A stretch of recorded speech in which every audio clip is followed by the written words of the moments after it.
Hi guys! Hanap mo ba ay murang merienda? Sundan lamang ang easy steps na ito.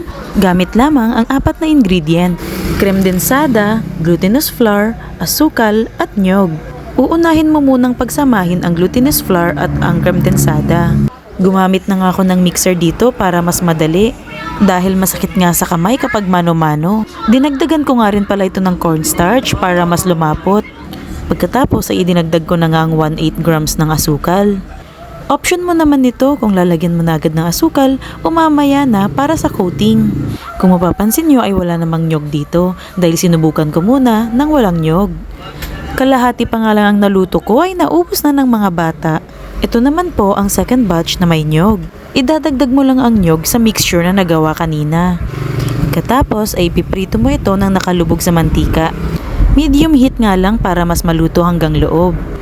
Ito nga ay natutunan ko kay Ate Jumeloisa, ang asawa ng aking pinsan. Pagkatapos, para sa coating ay maglalaga ka lang ng asukal hanggang sa maging malapot ito. At ihahalo mo na ang ating merienda hanggang sa ito ay matuyo at maging parang kulay puti ang asukal. Imbis na bumili ka ng tinapay na worth 100 pesos, ito na lang ang kainin mo. Siguradong mabubusog ang lahat at pasok pa sa budget mo. Merienda time, kain tayo!